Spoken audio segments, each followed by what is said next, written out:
Bonjour à toutes et à tous et bienvenue dans ce nouvel épisode de Pas un de moins. Est-ce que tu t'es déjà demandé ce qui se passe dans le quotidien d'une collaboratrice parlementaire ? Aujourd'hui, on part à la rencontre de Clara Crène.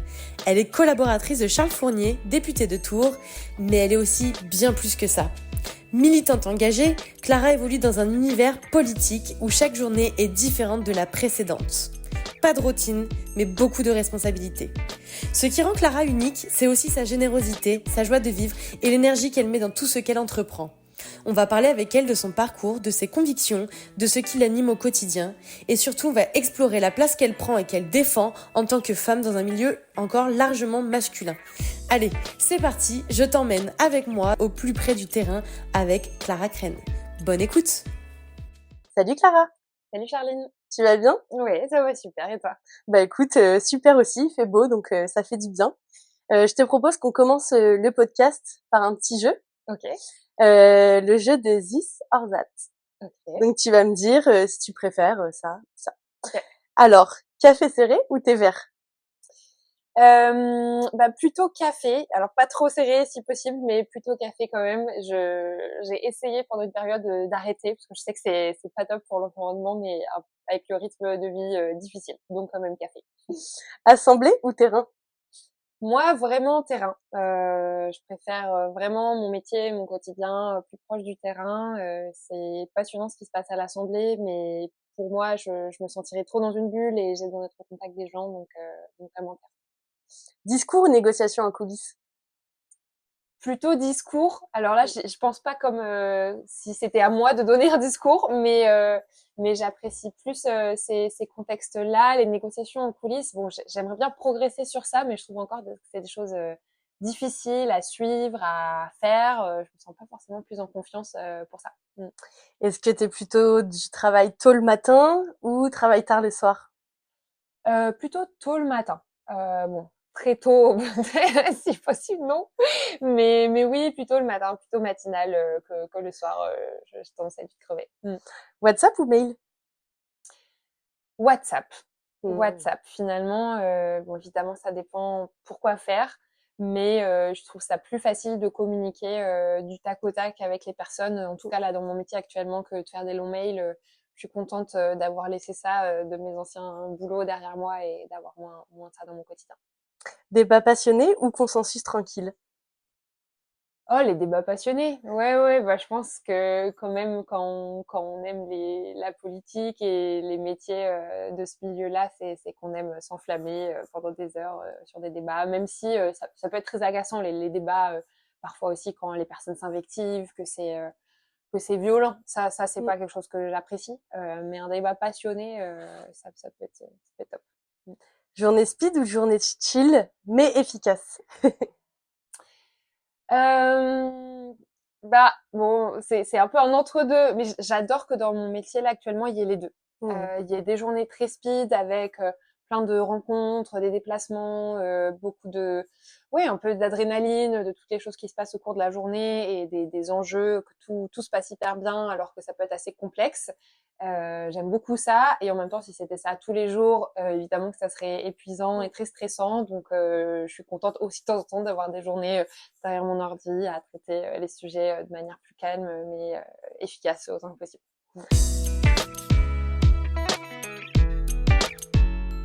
Trop bien. Eh ben écoute, merci pour tout ça. Je te propose qu'on commence. Ouais.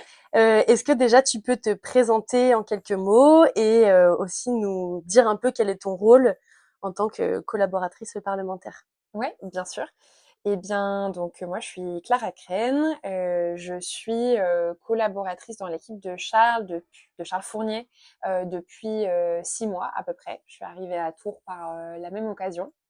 Euh, j'ai eu un parcours où ça fait quand même assez longtemps que je suis très engagée sur les enjeux écologiques et sociaux, on va dire plus largement, où je me posais plein de questions sur ma manière de contribuer à tout ça depuis la fin de mes études.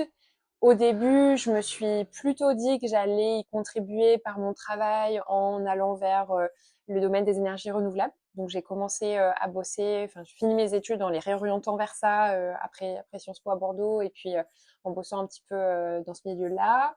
pour développer des projets solaires. Et puis après, mon engagement a pris d'autres formes, à la fois bénévole et puis professionnelle. Je suis passée plutôt vers les enjeux de formation aux enjeux climatiques en entreprise. Et puis, je me suis de plus en plus politisée. Je me suis rendu compte que j'avais vraiment envie d'avoir un rôle à l'endroit où se faisaient les lois et les régulations en règle générale de la société, et donc plutôt côté vraiment politique, comme en tant que collaboratrice parlementaire. Et donc dans mon rôle dans l'équipe, une équipe de collaboratrices, parce que nous on est trois femmes dans l'équipe de Charles. Elle est souvent répartie entre des personnes en circonscription, on dit circo, et c'est mon cas, et des personnes à l'Assemblée. Donc j'ai 2 collègues, Jeanne et Léa, qui sont à l'Assemblée nationale. Moi, du coup, mon métier est assez différent du leur. Ça va vraiment être un métier beaucoup plus proche du terrain et de la rencontre et du lien continuel avec les acteurs et les actrices de la circonscription, que ce soit les autres élus, représentants politiques locaux, les citoyens et les citoyennes qui viennent à la permanence avec des problématiques très diverses, les entreprises, les associations, enfin voilà, tout le tissu local, dans le but qui est sans cesse des allers-retours entre le travail de Charles à l'Assemblée, les lois qu'il porte ou que son groupe porte, les actualités politiques nationales, et ce qui se passe sur le terrain ici, de manière à ce que, à la fois, évidemment, les habitants de la circonscription soient correctement informés de ce que fait leur député, et puis aussi que ce qui se passe comme problématique locale puisse inspirer Charles, le nourrir dans ses travaux, dans ses réflexions. Voilà. Donc assez varié, t'as pas le temps de t'ennuyer. Non, assez varié. C'est un métier vraiment multicasquette où dans une journée, je vais faire à la fois de la communication, de l'organisation d'événements, organiser des temps de discussion, entre guillemets, négociation, comme tu disais tout à l'heure, sur différents sujets. Voilà, c'est vraiment très vaste. Je traite aussi les enjeux administratifs et de compta pour l'équipe. Voilà, c'est vraiment plusieurs métiers en un, en fait. Et tu l'as un petit peu évoqué du coup précédemment, mais tu viens de quel univers? T'as fait quoi comme études? Et est-ce que la politique, enfin tu t'es dit, tu l'avais déjà en tête plus jeune, tiens je ferai de la politique un jour, ou est-ce que c'est vraiment de par ton cheminement que c'est venu? Déjà, c'est drôle, ça me fait tiquer. Je sais pas si je fais de la politique parce que moi-même, je suis pas une personnalité politique aujourd'hui, mais je travaille dans cet environnement, bien sûr. C'est pas un plan depuis le début du tout. J'ai toujours été intéressée par le fait politique, mais plutôt par les grandes problématiques de notre société, très révoltée par les inégalités, très concernée par les enjeux écologiques. Enfin voilà, tout ça, ça me traverse depuis très longtemps, depuis le lycée, je dirais, pour les enjeux sociaux et plutôt les études pour les enjeux écologiques. Et j'ai quand même été baignée par des parents dans un milieu familial, qui sont pas engagés politiquement, dans le sens où ils sont pas actifs dans des organisations, des partis, mais où on parle beaucoup politique et où je pense qu'on m'a transmis le fait que ça me concerne, et aussi, je pense, même si c'était pas explicite, mais quelque chose on est quand même parmi des personnes assez privilégiées dans la société, et du coup, il y a comme une responsabilité à prendre sa part pour améliorer tous les problèmes existants. Donc ça, je sens que ça a quand même infusé dans mon éducation. Et puis, du coup, me suis dit que j'allais faire Sciences Po, mais pas pour bosser dans les métiers de la politique, mais plutôt pour plein d'autres choses que peut permettre de faire Sciences Po. Je pensais peut-être faire journaliste, je pensais peut-être travailler dans la culture. Finalement, à la fin de mes études, c'était vraiment les métiers de l'environnement, donc les énergies renouvelables. Enfin, voilà, il y avait plein de changements de plan en cours de route. Mais évidemment que c'est un milieu quand même pour faire ses études où on se pose plein de questions, c'est très intéressant. Après, j'étais pas vraiment politisée à ce moment-là, dans le sens pas partisan, ça m'intéressait pas du tout de rejoindre un parti, c'était pas trop ce dans quoi je naviguais, mais quand même la politique était présente, quoi. Voilà, je sais pas si ça répond à ta question. Ça répond à ma question. Okay, super. Est-ce que tu as eu un déclic du coup au lycée, que tu dis que ça a commencé à ce moment-là? Est-ce qu'il y a eu un déclic ou plutôt c'était le contexte ou l'éducation comme tu disais, ou peut-être aussi ton entourage. Ouais, bah, j'ai pas identifié vraiment de déclic. Je pense qu'il y a eu plein de petites choses. Euh, je me souviens par exemple qu'au moment des printemps arabes, ça m'avait vachement intéressée. Je m'étais vraiment renseignée sur, bah, en fait, le fait que nous, on vivait dans une démocratie en France, que c'est pas du tout le cas ailleurs, et comment devait être le quotidien de ces personnes. Enfin, il y a eu des choses comme ça qui m'ont vachement intéressée. Les combats féministes, je pense que c'est quand même ça qui, en premier, a éveillé, bah, un mélange de sentiments d'injustice, d'indignation, et qui m'a donné envie de contribuer. Mais il n'y a pas eu un déclic fort que j'arrive à identifier. Mmh. Et je sais pas si c'était mon entourage, parce que j'ai, en tout cas, amical ou familial, enfin, si, mon entourage familial, comme j'en ai parlé, mais amical, par exemple, pas tant. J'ai plutôt l'impression de avoir assez souvent été parmi les personnes au contraire qui avaient envie de parler politique avec leurs potes quand c'était pas le truc qui intéressait trop tout le monde au lycée ou quoi. Donc voilà. On va en revenir à ton quotidien. Si on suivait une de tes journées, ça se passe comment? On verrait quoi? Ça se passe, enfin voilà, dis-nous tout. Ok. Et bah, une journée type de mon boulot, je vais aller à la permanence parlementaire où on est actuellement, qui est un endroit quand même qui se veut assez ouvert. On a régulièrement des gens qui passent, qui viennent poser une question. On la partage avec d'autres structures maintenant depuis pas très longtemps, donc c'est chouette. Des structures associatives, donc c'est cool. Il y a plein d'échanges à ce niveau-là. Et puis, bah, évidemment, il va y avoir le fait de consulter la presse locale, nationale, pour voir un petit peu les actualités politiques, voir si avec Charles, on a besoin de constituer un positionnement, une expression publique, d'interpeller les médias à notre tour sur telle ou telle problématique, ou de prendre contact avec des gens pour préciser des infos qu'on a vues dans la presse, prendre des rendez-vous. Bon, je vais consulter mes mails quand même, voir les messages que j'ai reçus. On a par exemple beaucoup d'invitations à différents événements, conférences, etc. Donc tout ça, on le traite. On a des petits outils de traitement parce que c'est vraiment en masse tout ce qu'on reçoit sur la boîte publique du député, qu'on doit se répartir dans l'équipe.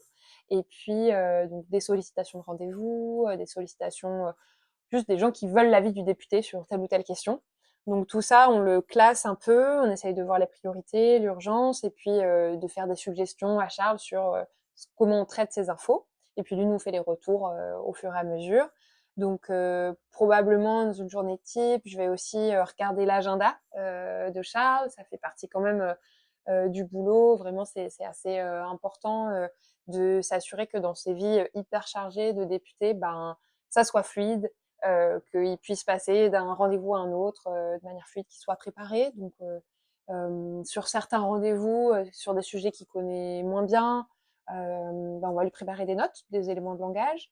Donc là, c'était le cas ces jours-ci. Par exemple, hier soir, on était à Châtellerault pour un événement sur l'industrie. Bon, même si c'est un sujet qu'il connaît un peu par cœur, il avait quand même envie, besoin qu'on prépare des notes sur ça, sur les questions spécifiques qui allaient être portées. Donc ça va faire des recherches, mener des réflexions sur bah un peu si j'étais Charles, si j'étais le député, qu'est-ce que je répondrais à telle ou telle question. Donc voilà, ça c'est du travail plus de fond, et puis après des choses très concrètes d'orga, voilà, du quotidien, de la logistique. Donc en fait, ça t'amène à apprendre en plus en permanence. C'est trop bien parce que t'es toujours Oui. à l'affût du coup de ce qui se passe. Oui, c'est sûr. C'est très divers sur les thématiques qu'on traite, sur les personnes avec qui on échange. Ça va vraiment de personnes qui sont en difficulté dans leur quotidien à des personnes, bon, je sais pas moi, des chefs d'entreprise, d'autres députés ou d'autres collaborateurs de députés. Enfin, on a un peu tous les acteurs de la société avec lesquels on peut être en interaction, et ça pour moi c'est super super intéressant, justement parce que je pense qu'une des limites dans mon précédent boulot c'était d'être très engagée dans ce que je faisais. Je me sentais alignée avec l'utilité qui était de former aux enjeux climatiques, mais du coup vraiment j'étais sans cesse entre guillemets restreinte à ce sujet du climat, alors que moi il y a plein d'autres luttes qui me passionnent, et donc là c'est l'avantage, c'est que on est sur toutes les luttes à la fois. Et tu disais que tu t'informais régulièrement de l'actualité. Est-ce que tu as des sources à conseiller justement à ceux qui écoutent, celles qui écoutent? Alors, bah, pour l'actualité locale, tu sais, on a la presse quotidienne régionale, donc on lit La Nouvelle République, France Bleu, France Info, etc. Après, sur des choses plus de fond, sur les enjeux écolos, moi, je sais que j'aime bien Vert, le média. C'est vraiment une super source. Et puis après, bah, il y a d'autres médias plutôt indépendants qui sont chouettes, Socialter, Street Press. Enfin, c'est vraiment des gens qui font du super boulot et bah, qu'on a envie un peu de soutenir en ce moment où justement il y a un grand problème de concentration des médias. Donc ouais. Mais je j'ai pas le temps de lire tout ça chaque jour, quoi. Mais voilà. C'était pour leur Ouais, donner quelques pistes ouais, si carrément. jamais ils souhaitaient Mm. se renseigner. Et Ouais. comment on fait justement pour euh, ne pas tomber dans la désinformation Mm. et trouver des choses qui sont pertinentes et le plus proche possible de la réalité. Je pense qu'il y a un gros travail de d'éducation à l'information à faire, à un peu se questionner peut-être. Ouais, peut-être ce que je vois à dire là, c'est essayer de prendre conscience de nos propres biais. Bah, j'en discutais justement avec une stagiaire qui était là dans l'équipe du fait de reconnaître qu'on a nos propres biais de confirmation et que de fait, il est beaucoup plus difficile de déconstruire un point de vue qu'on a déjà commencé à construire que de juste ne recevoir que des informations qui correspondent déjà à ce qu'on croit.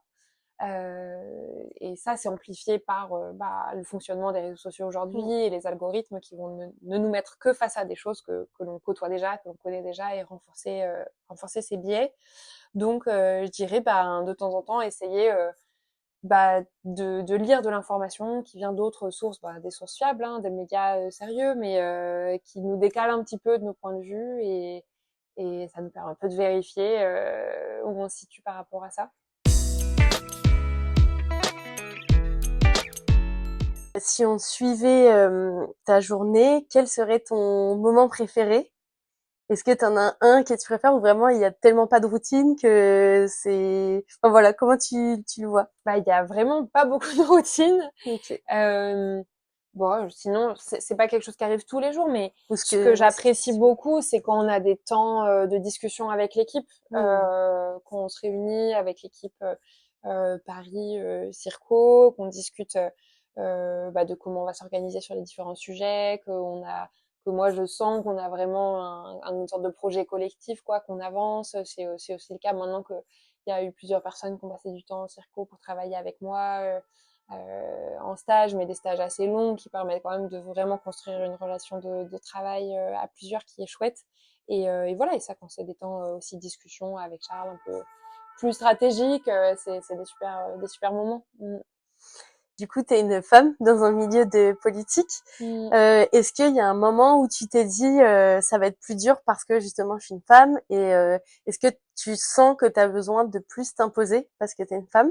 Mm. Ouais.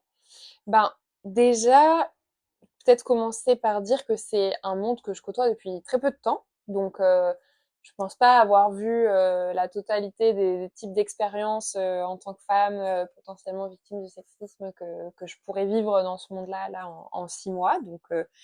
Donc voilà, je suis assez consciente de ça. Moi, j'ai l'impression que, ben, quand je me suis... Bon, déjà, la première fois, j'ai mis pied chez les écologistes pendant la campagne des européennes que menait Marie Toussaint. Et là, j'ai très vite vu que dans l'équipe, ça allait pas du tout être un risque, quoi. Qu'il y avait vraiment une culture féministe, une culture d'engagement qui était hyper saine, qui me parlait beaucoup. Donc là, je me suis sentie très, très, très, très safe. Et en effet, il y a eu vraiment aucun souci. Je réfléchis à mes interactions à l'époque avec d'autres militants ou d'autres personnes, mais je crois pas qu'il y ait eu de sujet. Euh, Après, quand je me suis questionnée euh, sur le fait de devenir collaboratrice, je me suis dit que c'était un risque dans la relation de travail avec le député, en l'occurrence. Et donc, voilà, je me suis posé la question, j'essayais de voir un peu comment fonctionnait Charles, si notre relation de travail, ça allait être quelque chose qui allait pouvoir exister par moment ou pas. Et j'ai vraiment eu la perception que non, je l'ai compris en discutant avec les anciennes collaboratrices. Alors, je leur ai pas du tout posé cette question frontalement, mais juste en observant qu'elles aussi, c'était des personnes engagées sur les sujets féministes et qui n'avaient pas du tout ce retour-là à partager. Donc ça m'a donné de la confiance et du coup, c'est pas du tout un sujet dans ma relation avec Charles. Bon, on est 3 femmes en plus collaboratrices dans l'équipe, donc le sujet se pose pas à cet endroit-là non plus. Par contre, ça m'est déjà arrivé, par exemple, d'avoir des petites remarques. Je pense que c'était un militant, enfin, ou une personne de la circonscription, pas militante d'ailleurs, quand je venais d'arriver. Et, euh, et en gros, je l'avais au téléphone, je sais même plus pour quel sujet. Et du coup, je lui disais, enfin, il m'a posé une question et donc sur l'équipe, quoi, étant surpris que Maxime soit parti, enfin que mon prédécesseur au poste soit parti. Et il m'a fait une remarque en mode ah ouais, vous êtes 3 femmes dans l'équipe, ah dis donc. Il y a, c'était un peu pas clair comme ça ce qu'il voulait dire, mais bon, ça a quand même pas plu. Et puis après, si, non, par contre, ce que j'ai vécu d'inconfortable, c'est le fait d'avoir, bah, comme je disais, la permanence, c'est assez ouvert, il y a des gens qui peuvent venir comme ça poser des questions. Et en gros, une fois, un mec est venu, je sais même plus pour quel sujet, il venait questionner sur la vie de Charles, et puis en fait, j'étais toute seule à la permanence. Et non, d'ailleurs, il y avait quelqu'un d'autre dans le bureau, il devait avoir un stagiaire à l'époque, qui a un peu entendu de loin le truc. Et, qui est venu en gros me draguer quoi et Non. qui sous couvert de devoir poser une question en fait m'a demandé mon numéro, m'a demandé si on pourrait se revoir, donc hyper Trop gênant comme bizarre. situation, donc voilà, heureusement je lui ai dit que non, que c'était pas du tout envisageable et ça s'est arrêté là. Mais ça s'est quand même produit quelques fois. Une autre fois, juste quelqu'un qui est venu et qui en fait était bien intentionné, mais dont l'attitude est un peu étrange. Et du coup, j'ai flippé quoi, de me dire ah putain, je suis seule là, n'importe qui peut rentrer, venir discuter et être seule avec un homme. Parfois, c'est inconfortable quoi. Mm. Donc, je dirais que c'est ça qui ouais qui peut être différent dans le vécu. Et du coup, ça m'a amené là récemment, le groupe des écologistes à l'Assemblée nationale a décidé de monter une cellule d'écoute et de réception, enfin oui, de réception, de signalement sur Mm. des faits de harcèlement moral ou de violences sexistes et sexuelles qui pourraient être subis par des membres du groupe. Donc ça peut être par les députés, par des collaborateurs de députés ou des collaborateurs ou collaboratrices de groupes. Et du coup, on est 2 députés et 2 collabs pour gérer cette cellule. Et donc, moi, j'en fais partie. Notamment parce que je me suis dit, enfin, déjà, c'est un sujet qui me passionne, mais je me suis dit, c'est particulier en tant que collaboratrice en Mm. circo, où il y a ce côté assez isolé. En fait, on n'est pas à l'Assemblée dans des bureaux déjà hyper sécurisés, que entourés de personnes qui travaillent dans nos milieux. Mm. Et on peut être plus potentiellement Plus facilement victime, exposé. plus Mm. exposée. Voilà, c'est ça. Mm. Et du coup, ça consiste en quoi ton rôle? Est-ce que tu as déjà eu des signalements? Est-ce que, enfin, ça se passe comment? C'est une super initiative en tout cas que je connaissais pas. Ouais, c'est une super initiative assez récente, mais qui était nécessaire. Mm. Nous, notre rôle dans la cellule, ça va être déjà de diffuser de l'information à destination des collabs, des députés sur bah, le dispositif, un numéro, enfin un mail vers lequel on peut se rediriger dès qu'on a des besoins. Ils peuvent aussi nous contacter directement, essayer de faire de la sensibilisation auprès des équipes. Et puis, si une personne a le sentiment d'avoir subi une forme de violence sexiste et sexuelle ou de harcèlement moral dans le cadre de son travail, euh, contacter la cellule. Nous, on organise un premier entretien un peu exploratoire pour avoir un premier échange, voir ce qui s'est passé, et puis demander à la personne si elle souhaite faire un signalement un peu plus officiel en fait. Et à Mm. partir de ce moment-là, nous, on va devoir contacter la présidente du groupe, qui est Cyrielle Châtelain, qui elle va ouvrir une enquête interne, dont nous, on va être à la charge. Mm. Et donc, une enquête interne, bah, on a reçu une formation. Moi, je vous ai trouvé trop courte à ce sujet, mais quand même une formation. On nous explique que donc ce qu'il faut, c'est bah, commencer par entendre la personne qui vient apporter ce signalement, puis toutes les personnes qui peuvent avoir été témoins des faits, puis à la fin la personne qui a été mise en cause par le signalement. Et une fois mis bout à bout tous ces entretiens pour lesquels on travaille une petite trame, nous, la cellule, on rédige un compte-rendu d'enquête interne qui fait part, d'après nous, du fait qu'il y ait ou non des éléments concordants Mm. pour dire que ce qui a été subi, c'est tel ou tel dommage, voilà, sexiste ou harcèlement moral. Et ensuite, on fait des recommandations au bureau pour qu'il y ait des bureaux du groupe des écologistes et sociales à l'Assemblée pour qu'il y ait des sanctions qui soient prises. Super, ça devrait être une Ouais, initiative aussi dans les entreprises, dans tous les milieux. bien En sûr, fait, ça devrait être tout à fait. multiplié et ça devrait être normalisé d'avoir Ouais, ça. C'est trop bien. ouais. Est-ce que tu constates une évolution des femmes dans le milieu de la politique? Ça peut être aussi de par tes anciennes expériences. J'ai oublié de te demander d'ailleurs, est-ce que dans tes anciennes expériences, tu avais vécu de la discrimination? Est-ce que c'était un milieu d'hommes? Comment tu t'étais sentie? Est-ce que tu sens quand même qu'il y a d'évolution Mmh. par rapport à ça en fait? Est-ce qu'il y a plus de femmes quand même qui osent aujourd'hui et qui sont accueillies dans des milieux masculins? Ça fait beaucoup de questions en même Il temps. y a beaucoup de questions, non mais ça va aller.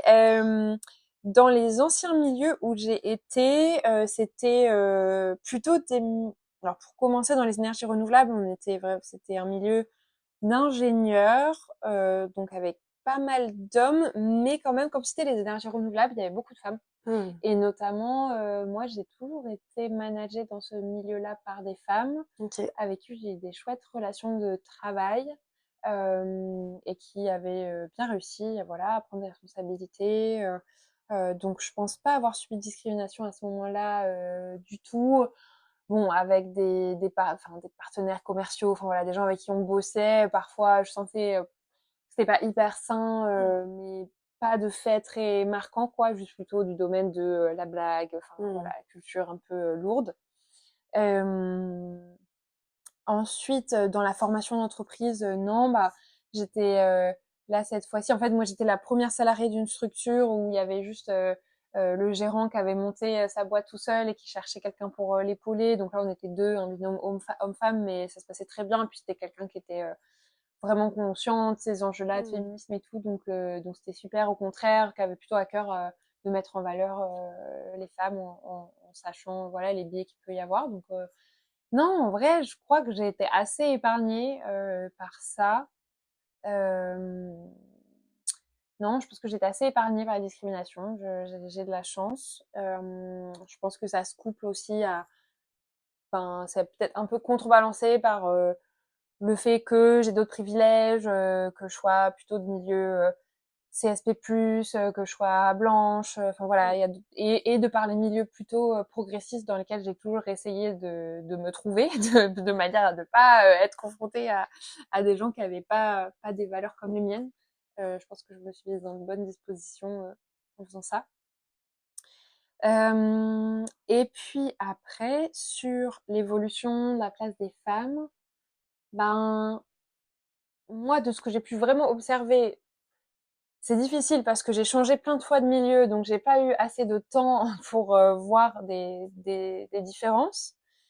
Euh, Évidemment que je vois ces dernières années bah, que le féminisme quand même prend de plus en plus de place et devient un fait quand même marquant au niveau sociétal, que il y a de plus en plus d'initiatives pour mener vers la parité. Enfin voilà, j'ai l'impression que ça progresse, mais en même temps, ça fait toujours un peu peur de voir qu'on pourrait être face à un backlash et que aussi il y a une part de la société très à droite, très conservatrice qui se radicalise et qui va être pas masculiniste, contre toutes ces dynamiques de lutte pour l'égalité. Et ça fait flipper, Mmh. c'est sûr.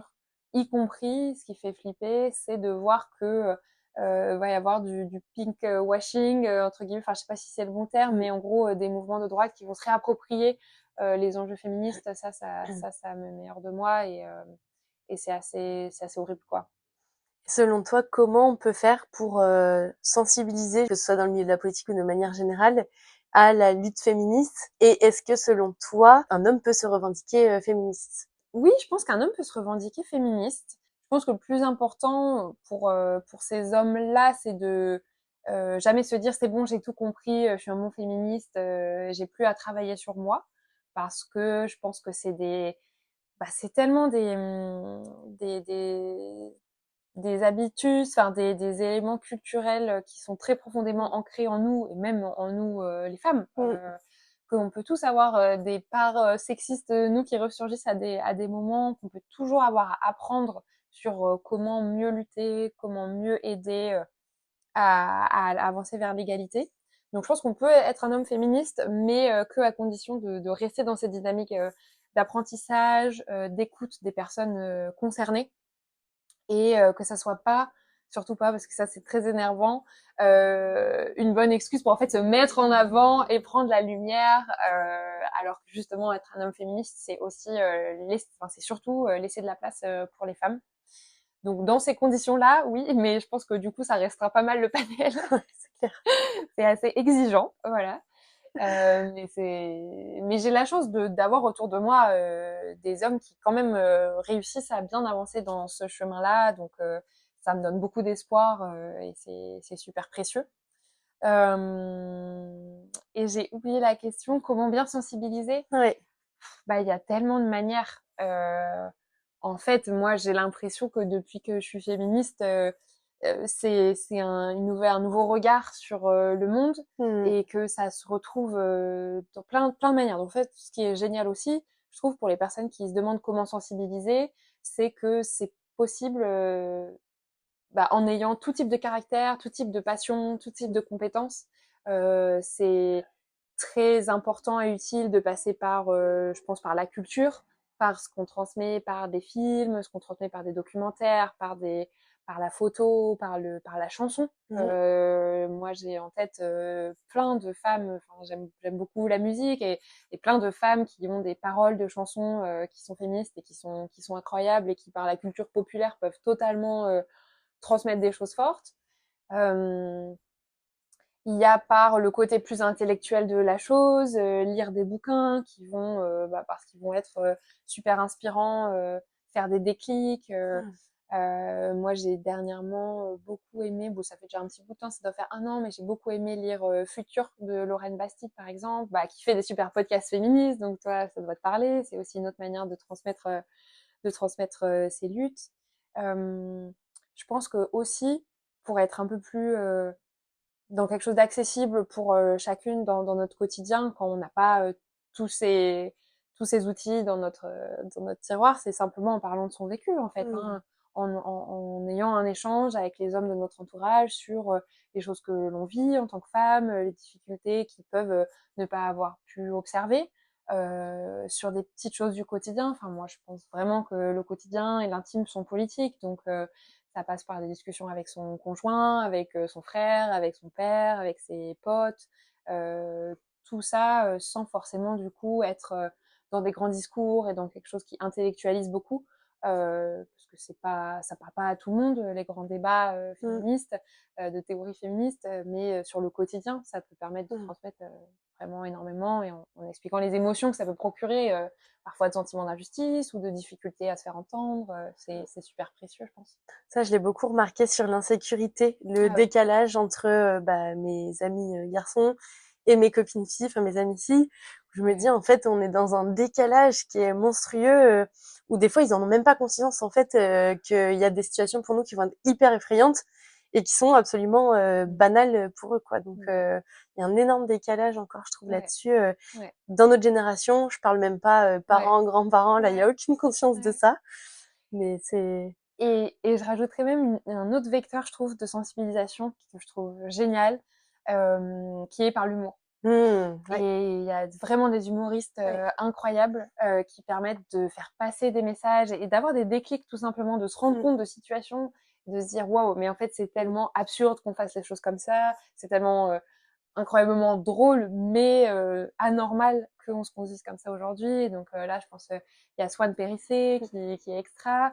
Et dernièrement, à Tours d'ailleurs, il y a eu deux humoristes géniaux qui sont venus au bateau ivre. Moi, j'ai pu voir du coup Tani, qui est une femme noire, lesbienne et très engagée, qui parle de son quotidien, qui croise toutes ces formes d'expérience de vie.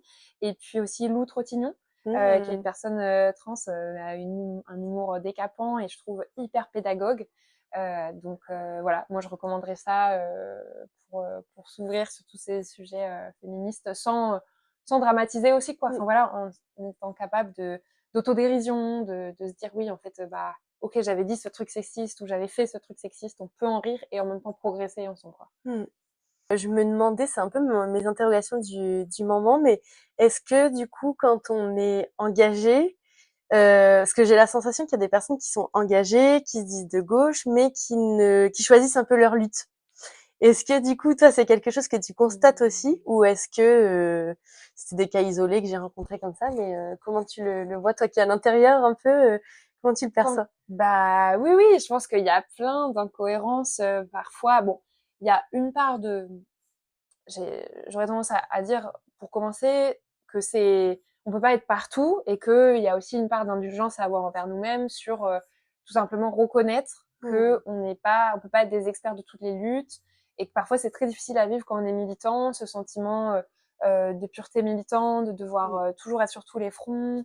Moi, je sais, c'est quelque chose que j'ai pu ressentir, de la culpabilité, de me dire, oh là là, mais par exemple, sur les enjeux antiracistes, je suis pas du tout suffisamment sachante, je m'évite pas là-dessus, c'est pas bien, je devrais progresser, prendre du temps pour monter en compétences. Mais en fait, voilà, c'est quand même difficile, mais il faut rester dans une posture, du coup, bah, je pense, d'assumer ne pas savoir sur toutes les luttes, et du coup, ne pas essayer juste de pas être porter du tort à ces luttes, pas faire semblant de savoir des choses sur ces luttes alors qu'on les connaît pas assez bien. Mais après, c'est vrai qu'il y a quand même une base, je pense, quand on se dit, voilà, engagé à gauche, de connaissances qu'on devrait avoir. Et aujourd'hui, c'est vrai que ça reste difficile, je trouve, de voir des personnes qui prônent, voilà, la lutte pour l'égalité, tout simplement, et qui, en fait, sur les enjeux féministes, par exemple, sont complètement à côté de la plaque. Et, euh, et on a tendance à, voilà, à gauche, je pense, à avoir parfois trop d'ego et se penser parfaitement ouvert et parfaitement dans la bonne attitude sur tous les fronts, alors que non. Et ce qui m'a fait encore plus avoir un déclic sur ça, bon, ça fait référence à des faits qui commencent à dater un peu, mais c'est la série Netflix qui est actuellement sur l'affaire Bertrand Cantat, où bah donc enfin je recommande de la voir, elle est vraiment très bien. Donc on remonte sur des faits de violence conjugale, mais qui était sur un homme qui était un peu adulé de toute la gauche, quoi. C'était la star, le chanteur idolâtré, et qui avait vraiment un engagement politique qui faisait que, je pense, les personnes qui aimaient Noir Désir étaient des gens engagés à gauche. Mais en fait, toutes ces personnes, enfin pas toutes, mais beaucoup de ces personnes ont massivement refusé de voir les violences conjugales très fortes que faisait subir Bertrand Cantat à sa compagne, Marie Trintignant, et aussi à d'autres voilà, d'autres compagnes par ailleurs. Et donc là, on avait vraiment un peu toute une part de la gauche qui est complètement aveugle aux enjeux de violence sexiste, quoi. Eh ben, écoute, merci pour ce partage. On arrive bientôt à la fin de l'épisode. J'ai 2 petites dernières questions pour toi. Déjà, est-ce que tu pourrais donner un mot à celles qui voudraient suivre du coup le même chemin que toi? Ou des conseils peut-être? Moi, si je sais ce que j'aimerais, ce que j'aurais aimé entendre à des moments où je me sentais un peu bloquée parce qu'il y avait tellement d'injustices, tellement de choses qui ne me convenaient pas dans la société, que je ne savais plus où mettre mon énergie, et que j'avais sans cesse le sentiment que c'était pas assez ce que je faisais, ce qui provoquait quand même pas mal voilà, d'anxiété, d'éco-anxiété. Et et j'avais vu à ce moment-là une sorte de phrase, c'est drôle hein, parce que c'est pas des milieux que j'adore, mais j'avais vu un truc sur LinkedIn posté, mais par quelqu'un que j'apprécie beaucoup, qui est très engagé sur les enjeux écologiques, qui avait dit en fait que toute forme d'engagement est à la fois insuffisante et indispensable. Alors toute forme, bon voilà, avec des guillemets évidemment, mais moi ça m'avait fait énormément de bien parce que du coup ça me permettait à la fois de me rendre compte que ce pourquoi j'allais m'engager, j'étais pas du tout sûre que ça permette vraiment de résoudre les problèmes en question, que c'est des problèmes tellement vastes, tellement complexes, que ça me rassurait quelque part de me dire bah oui c'est normal qu'il y ait un sorte de sentiment d'échec parfois, et que je puisse pas toujours voir les résultats concrets de mes formes d'engagement. Donc c'est insuffisant parce qu'en plus dans tous les cas c'est pas moi qui vais sauver le monde à moi toute seule, mais en même temps c'est indispensable. Et du coup évidemment que j'ai envie de continuer à m'engager de plein de manières différentes. Et là, en ce moment, c'est en tant que collaboratrice parlementaire, mais je suis sûre que dans ma vie, ça prendra plein d'autres formes parce qu'il y a énormément de luttes qui m'appellent et de formes d'action qui me parlent. Donc, c'est indispensable déjà pour moi, pour que je me sente bien dans ma vie. Mais pour le monde, je pense qu'on a besoin de plus d'engagement, mais à la fois c'est insuffisant et du coup c'est normal parfois de se sentir frustré et surtout ne pas se mettre trop la pression parce qu'à se mettre trop la pression, on craque et on n'arrive plus à rien quoi. Donc voilà, moi c'est ça que j'aimerais m'envoyer à ma moi d'il y a quelques années. Ça fait du bien de l'entendre, ceci dit. Et du coup, pour terminer, s'il y avait une playlist assistante parlementaire en mission, ça serait quoi la chanson qui doit figurer dans cette playlist? Bon, non, c'est pas du tout ce que j'écoute, mais il y a la chanson un peu de Manif, on lâche rien quoi. Je dirais ça. Voilà. Bah écoute, merci en tout cas, Merci c'était à super toi, chouette Charline. et je te souhaite une bonne après-midi. Merci beaucoup, Charline. Bonne soirée.